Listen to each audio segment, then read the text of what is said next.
It just quit. Yeah, cool. Welcome to the live stream. I love it in the top corner. It's like the little radio broadcast is like live. I need a neon sign behind me that goes, "You're live," or "on the air," or "on "Don't air," fall asleep," or something. Whatever it should say. So, for those whether you're joining live or you're watching later, I got to introduce you to my friend Danny Lehr. Danny is. Well, I'll tell you how I normally introduce Danny and think about him. We've been part of the same mastermind for a couple of years. We've known each other for 4 years, about that, roughly like that. We should have a 5th anniversary sort of event. It's like 5 years of friendiversary. All right. Yeah, I don't want to go to Mexico. Yeah. I almost always say this when I have the opportunity to introduce you, and I really appreciate you. And as Danny is one of the most authentic people that I know. Like, you're exactly the way you appear. You walk the talk. You just say, this is how it is, and you do it. And it's not like, I know plenty of people that are good people that appear one way online, but they're like, their habits and their character don't really support the public image that they portray. Sure. But this came about from, it was either 2 years ago or 3. We're at the huge convention. It came around the corner. You were managing something, and there were a bunch of shirts there. And I was like, Danny, good to see you. And I grabbed and shook your hand and grabbed your bicep, which is this big around. And I was like, dude, you're jacked. And you went, yeah. And there was zero ego in it. Everything was like, of course that's what I do. I mean, so Danny owns CrossFit XL in California. You're a co-founder of Caffeine and Kilos. You just published your first book some months ago, just in 2025, Win Your Next Hour. You used to coach wrestling. And I didn't know this before, and I would like you to tell me what year this was. You were a Masters World Cup gold medalist in weightlifting. But tell me more about that, because I don't know the details on that. Yeah, so Masters World Cup. So when I was younger, not a whole lot younger, actually, like my late 20s. Anyway, I spent some time traveling around the country, competing at national championships for weightlifting. And so that was a big part of what I was doing, with kind of the goal of, medaling at nationals, winning national championships. And the team I was on was really good. We always had some guys that were national champs going competing at world championships and that type of thing. So then I was a little bit older than most of the guys on my team, and it's definitely a young man sport. And so I stopped competing for a while. And then when I turned 35, they have a Masters division. So like meets just for people that are over the age 35, and they have different age groups. And I had no intentions on competing in these age group events. But I've got some friends that do it. And some people reached out and they said, hey, World Cup is in San Diego. Like, you live in California. That's so close. How close is that? I explained to them California geography. I said, actually, that's like 10 hours away. Yeah, it's like 500 miles. Yeah. And they said, well, it's the World Cup. Last year was in Germany. So, relatively, it's so close. I said, okay, I guess that's a interesting point. Yeah. So I decided that I was going to do one. I said, okay, I'll go do this meet as an older athlete, like a Masters competition, and see if I like it. And if I have a good time, maybe I'll do some more of them or whatever. This is just kind of like, get out there, do it again. And so I trained for like 8 weeks, did a local competition and got a qualifying total. And then it was another 12 weeks. And I went down to San Diego and competed in the Masters World Cup, and I won. Yeah. And I had a great time doing it. It was, like riding a bike. I'd done 26 or 27 weightlifting meets and traveled around a bunch again to do it. So it was like going and staying in a hotel just for the competition, and all felt very familiar, and it felt real good, And then the competition was over. I stood on the podium. They gave me my gold medal, held up the American flag, played the national anthem. That was really cool. And then I stepped off the stage and went straight to the bathroom to change, and then get an Uber to go directly to the airport to get home, because I needed to take my kids to school the next day. And the flight was delayed. Dad life. The flight was delayed a little bit. And so as I'm in the airport, I'm coming down a little bit from the adrenaline of the competition. And I realized that, this is just, that's a stage in my life that I'm done with. It was a good time. The winning part is really fun, but the training leading up to it, I did not enjoy. I think maybe one training session out of those 20 weeks, I actually had a good time. The rest of it, I was doing it because I had to, because I knew I was going to do this competition and I was not going to show up unprepared. And I just realized that I'm past that stage of my life and on to the next one. But to wrap this up is I do feel like I got a monkey off my back a little when I was traveling around the country competing. I always wanted to medal at a national meet, and I got close. I got 7th place. I got 5th place. That type of thing, but I never got top 3. And so going down there and winning gold at the Masters World Cup, I said, we'll just count that as my national medal. So yeah, very cool. Well, yeah. Speaking of your book, Jason already popped in. He said, dibs on front row in your class. He's excited to hear you speak. He heard you speak last year. And his wife is a total bookworm. Are you bringing any copies that you could sign? Yeah, I'll bring some out. I'll definitely, okay. I'll have a stack of them there. So if someone's interested, I can sign one for them and do all that. It'd be great. Very cool. Well, when I was getting ready for this, or before I tell this, those of you jumping on live, like say hello in the comments, let us know who you're from. And if you wouldn't mind, do us all a solid and share this live stream in a group or two so we get a handful more people on here. I really want to give away a couple of tickets to the Huge. Oh yeah. But it has to be a little bit of a competition. It's like if you get on the podium and you got silver and there were only 2 people in the competition, there was not a third. Like that doesn't really feel like you took silver. So that's right. We'll get a few more people on here. I actually called your CrossFit gym and talked to, I think it was Shirley or somebody. And I was asking her some stuff about you and said that you deadlift so much weight that when you dropped it, that's why the Earth's axis shifted. Like that's what caused it. So I don't know. I can neither confirm nor deny. Yeah, that's what happened. Yeah. It's rumored that you're the only person in the world beside Chuck Norris that can slam a revolving door. And let's see what else. Yeah, when you go into a room, you don't turn the lights on, you turn the dark off. How's that? Oh, there we go. I like that one. Also, I do like a good revolving door. Yeah. Well, you could use one as a wind turbine with the way you can manage a door. So that's cool. I like to get in there tight and see how many people we can get in each section. Well, so having known you for a few years, there's a bunch of like just stuff we could chat about. But I really want to ask you about this. I was digging around, like, what's a fun fact about Danny that I don't know? And I found a quote of yours somewhere. You're described as being an action-first entrepreneur. Danny is an action-first entrepreneur, summarized by something you said: swipe the card, commit, then figure it out. Does that stem from how you started Caffeine and Kilos? Yeah, I mean, that's exactly. And well, really, I just kind of looked back and I realized that just about everything I've done that was successful came from diving in, right? It's never been, well, maybe, it's like once I decided that that's what I wanted to do, then you just have to go all in on it. And so that even goes with writing the book. I knew I wanted to write this book. I knew that I had some friends that had written books and published books, and I could figure it out. But part of it was I wanted to force a commitment. And so I signed up for a program which hooks you up with editors and takes you step by step. So what that did, one, it was expensive. And so I knew the only way I was going to get that money back was by finishing the book. Sell that book. Second thing is I had a call once a week with an editor. And so I knew that I was going to be on this call every single week with the editor, and he was going to expect 2 days before that to get another 800 words and to give me some notes on it. And so it forced my hand, it forced me to keep moving forward on things. And well, how different or similar is that to hiring a trainer if you want to get fit? Yeah, I mean, that's a big part of it, right?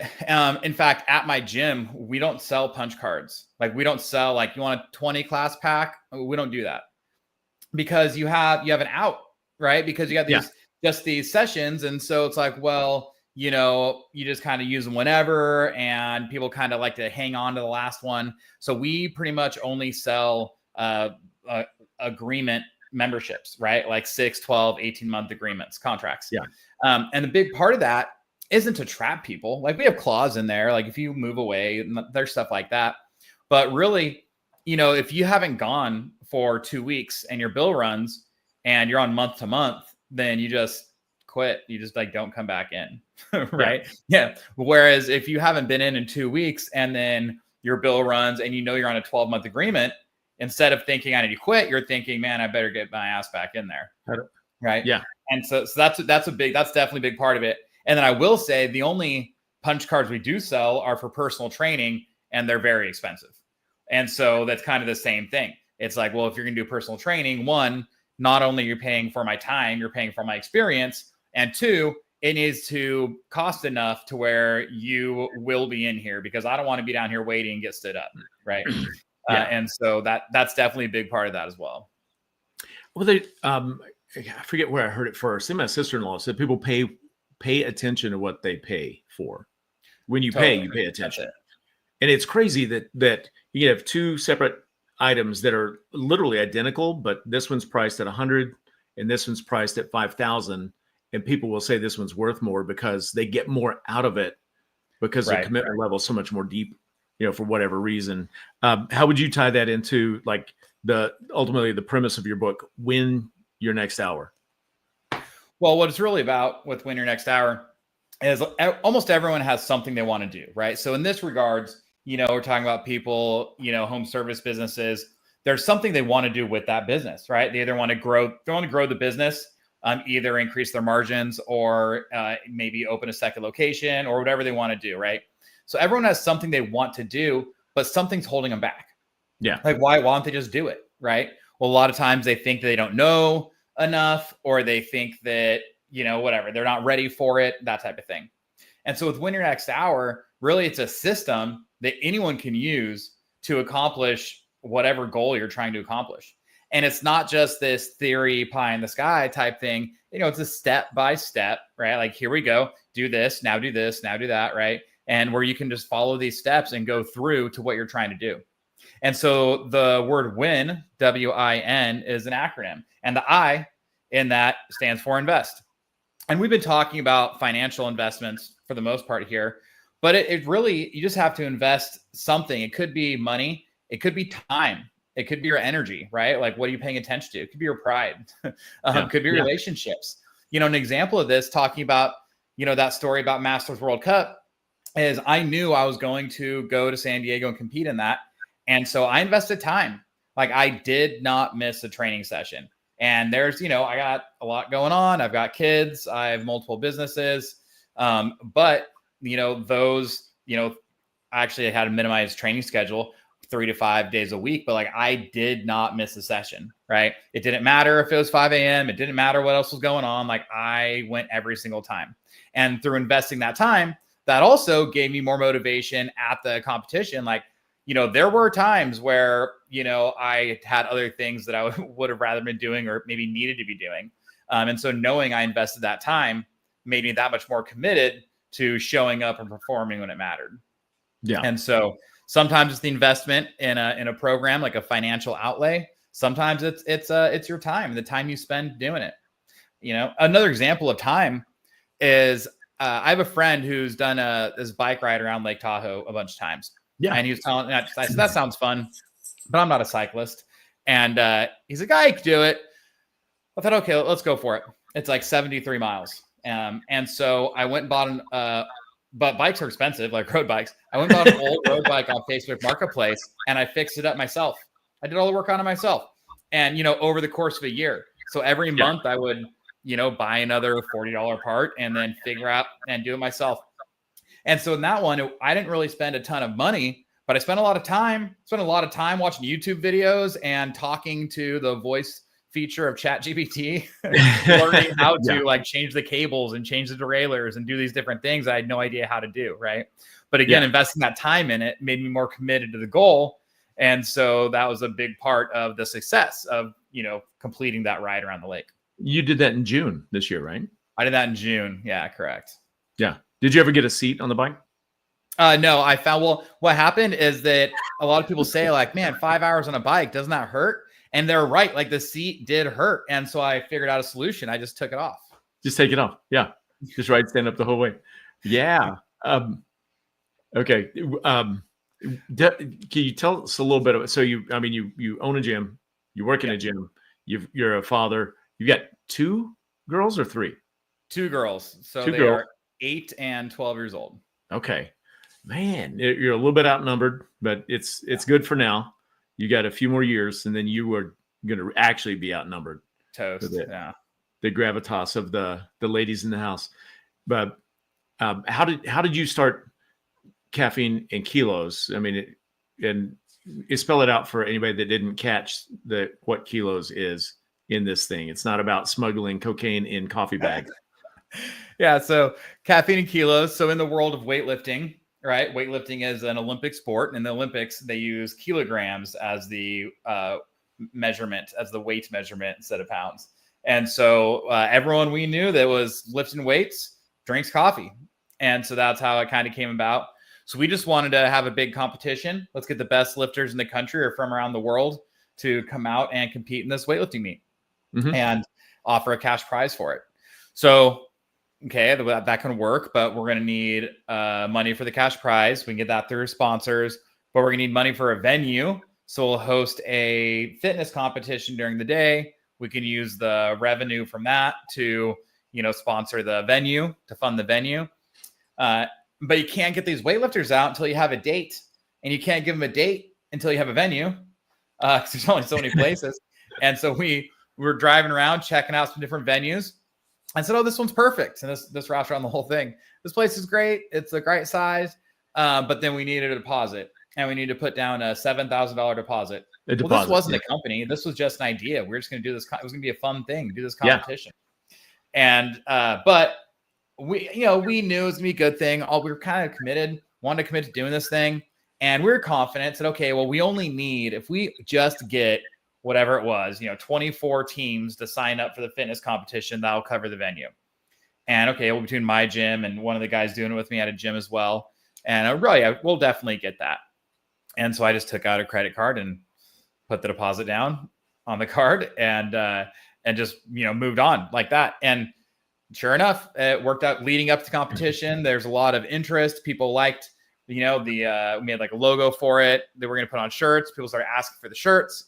So, well, if we're going to do that, we should make coffee too. So we figured that out and started making our own coffee. And then we actually started before the competition happened. We ended up launching an e-commerce store, and we're selling the apparel and coffee online. And it all stemmed from just telling people we told people what we're going to do. And then we invested in that venue. We did get enough teams, so we were able to pay that off, right away. Yeah. And then we used the revenue from the whole meet. Basically, it turned into like a launch party for the brand. Okay. And so that was in 2013, and we're still chugging along now. So cruising along. All right. Hey, here, what's up, Jeremy? Jeremy's in the house. Good to see you. Oh, what's up, Jeremy? Yeah. How's Jennifer doing? Pop it in the chat here. Good to see you, man. Well, one of the things I mentioned earlier, I love the authenticity that you have. Where like when you go, yeah, I'll do that, and then you just, even if it's uncomfortable or you don't know how to do it, you just freaking start doing until you figure out how to do it. We were talking a year or two ago, and you're like, "Yep, Caffeine Kilos is great, but we got to make some changes." And you use expressions like, "Well, we're just going to flip the tables and change the business model." Is that something you can talk about? Or like, how's it working out? Yeah, we can talk about that. Okay.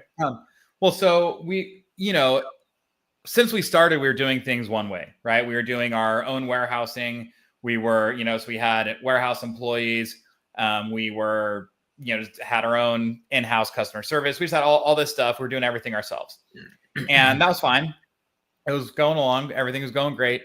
But then, every now and then we would look at other different ways to do it. Well, what if we use a 3PL for our warehousing? What if we outsourced customer service? And every time, oh no, that just wouldn't work for us. That wouldn't work right. And then a few things happened as kind of technology got better over time. And also my business partner and I, just in a little bit different stages of life. When we first started, he was single. Now he's married and has 2 kids. I had 1 baby, right? Now I have a junior high student and a 3rd grader. Yeah. And so we're just thinking about it, like, is this something we want to do forever? Do we maybe consider selling the business? Do we not? And as part of that process, you go through, well, if you were to sell, who's the ideal buyer, right? And through that process, we said, okay, well, maybe it's somebody who already has warehousing operations, takes it on. Maybe it's someone who does everything completely different. Maybe they just do it completely different. Maybe they, work remote and they use a 3PL for their warehousing and just do this, these different things we've discussed before. And so anyway, when kind of our deadline we gave ourselves, there wasn't a clear-cut buyer. There wasn't anyone. There was a few offers, but there wasn't anyone who we trusted with to be a good steward of the brand. Yeah. And so we said, well, at this point, let's just do it ourselves. Let's just act like we came in and bought the company and made the necessary changes in order for it to be more successful and for it to fit our current lifestyle more. Because we also live an hour and a half apart, and the warehouse is kind of between us, so we were both commuting. We were both commuting in 45 minutes to an hour, every day. And that starts to wear on you after 10 years, especially with the kids getting older and all that type of stuff. So we said, well, if this is our business, we started it, we've been doing this thing. And if we're not happy with the way that it's running now, let's just do it differently.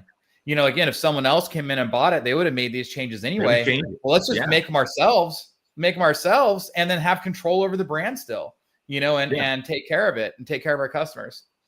And so anyways, that's what we did. And at first, once we decided that that's what we wanted to do, just no looking back. It's been great.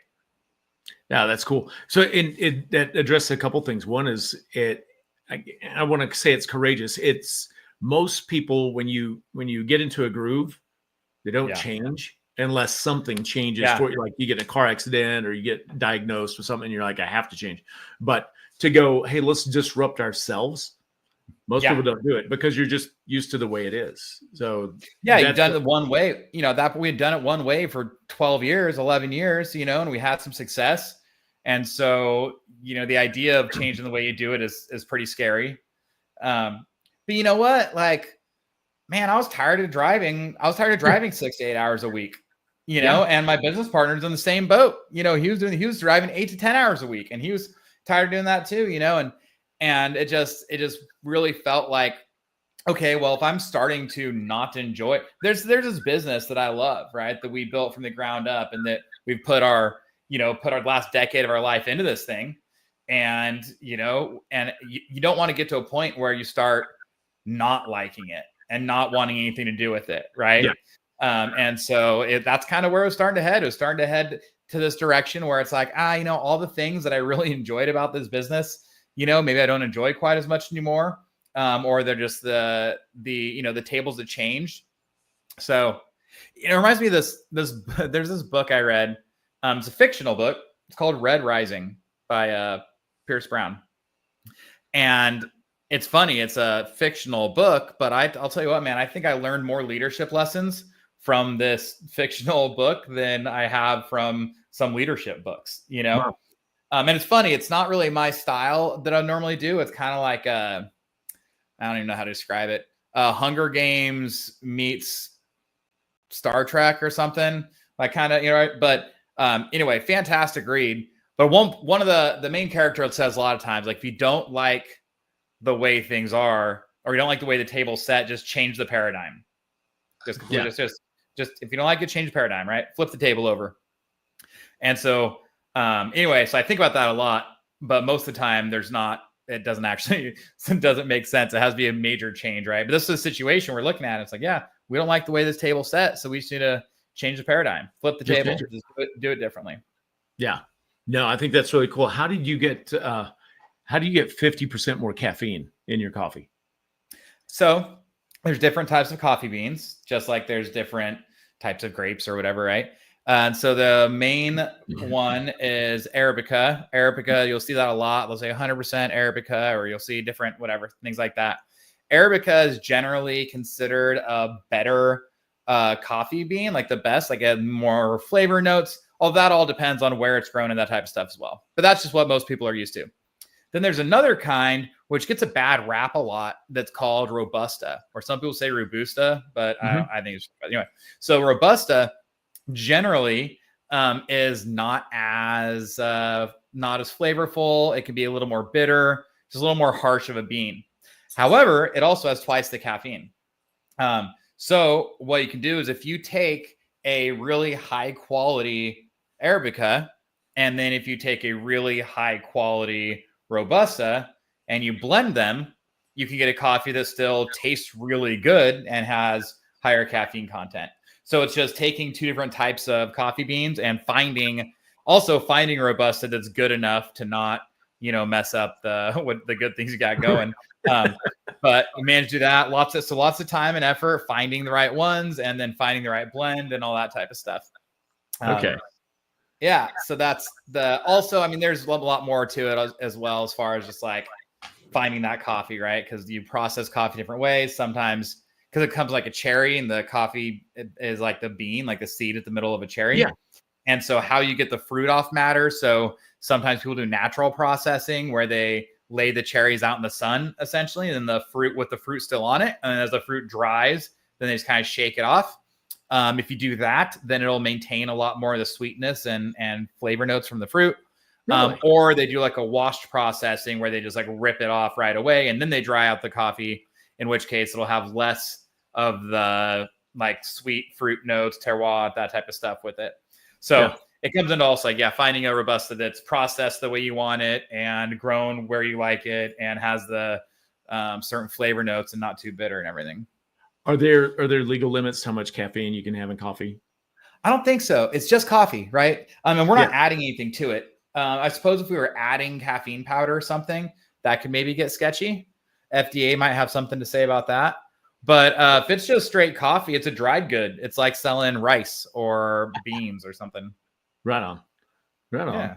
Well, what are you going to be covering? We can talk coffee. We can talk coffee processing and flavor notes and brewing and stuff if you want. It's a lot of fun. Again, I'm spending something I never thought I would know so much about, right? And then you fast forward and it's like, well, I've spent the last 12 years of my life doing coffee stuff. Understanding coffee. Yeah. So the bean is like the seed, and then you said there's a fruit around it. Does anybody do anything with the fruit? Do they make so some people fruit juice or something? Some people sell it as a tea. You can dry it. You dry it and you sell it as a tea, and it has caffeine in it as well. I believe not as much as coffee, but there is caffeine in it. And that tea, man, what's it called? I've got it like on the tip of my tongue. If you look it up, you can find it. It feels like coffee cherry tea. No, it's and I'm gonna look it up real quick because it's gonna bother me. But I've had some. It's pretty good if you like that type of thing. Where is it? Cascara. It's called Cascara. Huh. And so you can buy, like, you can go on Amazon, you can buy Cascara. It'll just be a bag of dried pitted cherries essentially that you can use for a tea or in recipes or whatever. But it's going to be caffeinated, and those are actually the fruit that's around a coffee bean. Okay, well, cool. With before we wrap it up, I would tell you this. So I made I end up doing a lot of interviews, and in years past, I'd have one of my sons like research everybody for about an hour, like just dig in and find out stuff like where's he from, did he do anything weird in high schools, or like all the cool stuff. But now I made a custom GPT. So I just drop in your name and like your locale, and it goes, it's pretty thorough. It's good. But just special for you, I asked my special research assistant, what are the dumbest questions I could possibly ask you? Oh yeah. So, bring it on. Here we go. Dumb question number 1 is caffeine in kilos. Is that like a pre-workout cereal? It should be. I mean, we should. I should hit up Magic Spoon, see if they want to do a collab. There you go. And then we're all curious. Me and Chad. Shit, that's actually really interesting. That's right. Is caffeine a gateway drug to CrossFit? The opposite. I believe CrossFit's a gateway drug to caffeine. Okay, makes sense. And then here's the real question for the day: if you could only deadlift one thing for the rest of your life, would it be your business, your children, or your espresso machine? Well, the business probably weighs the most, since we're trying to be strong, and that's what we're going for, right? Right on. I'd say the kids. The kids are probably the kids are going to be the most important thing. Yeah, that's the legacy until they turn on me. But right now, they are the most important thing in my life. So until like you said you've got a middle schooler, she's 12. Yeah. So it's coming. It's 2 years away from the eye rolls, or does it come later with girls? I don't oh no, know. they started earlier. Look, you want to talk about eye rolls? My third grader, man. I'm afraid those things are gonna fall out of her head. She's hitting them so hard. But yeah, it's great. It's been great so far. They both still want me around. I'm actually I'm helping to coach my 12-year-old soccer team this year. Oh, that's awesome. Yeah, and she wanted it. She wanted me to, and so I thought, okay, well, I guess I should probably do it. If she wants me around more, then I should make a point to try and do it. Yeah, for sure. I remember when the tide shifted with my boys, it got to the point where it's like I need to talk to my kids, but they do not have time for dad, and dad's an idiot. But I would go, I'm like, hey Chris, you meet me at Five Guys in like 20 minutes, and he'd be like, yeah. See you there. It was all like food was the gateway to still communicate with your own children. I don't know if daughters do that or not. Maybe it's something else. Oh, it's probably ice cream. You know what I mean? But yeah, it's the same. I bet it's the same. It's the same story. Yeah. Well, that's cool. Well, it's good to see you. It's good to catch up. And we're 2 weeks away from 2 weeks. The huge convention. 2 weeks from today, we'll be hanging out in Nashville. I think I got you my flights. on Thursday. I got my room booked. Good. I'm ready. I'm ready to go. These are good things. I forget who it was. It was somebody that's in a mastermind. I don't think it was Rob. Maybe it was. The first year they went to the huge convention, they either forgot to get a room or they couldn't afford it, but they knew they needed to be there. So they slept in their truck in the parking garage at the hotel in, like I think it was in New Orleans, which was a terrible place to sleep in your car. But they were like, worth it. It's worth it. Well, I mean, Rob doesn't get a hotel room for most of the mastermind meetings. I know this because he texts me about 4 days ahead of time and says, where are you staying? And I say, don't worry, I got a 2-bedroom place. You want to split it? So anyway, I just always book 2 rooms now because inevitably, and we don't discuss it ahead of time. I think we just have it happened like 3 times in a row. Now we just have an understanding. I just know I just book a 2-bedroom Sonder, and I know Rob's going to take the other one, and he'll tell me about 3 days ahead of time. That's funny. That's funny. All right. Good. Well, it's good to see you. I look forward to seeing you at the huge in a couple of weeks. And thanks for teaching again this year. And yeah, absolutely. I'm excited about it. So anyone's going to be there, make sure you go to my breakout section. We'll basically whatever we're going to find out. We're going to find out what do you want to do in your business. Maybe you know, maybe you don't. If you don't know, we'll figure it out. That's easy. And then you will walk away with a blueprint, a step-by-step plan, a blueprint. You can just follow along and get it done. Yeah. Well, that's cool. All right. Well, have a great night. Hug the girls, tell your wife hello, and drink another shot of coffee. And I will see you in 2 weeks. Oh, dude, I'm kidding. We got soccer practice in 15 minutes. I'm about to go yell at some little girls. Perfect. Make them cry, dude. Here we go. All right. Have a good time. Thanks, Danny. See you later.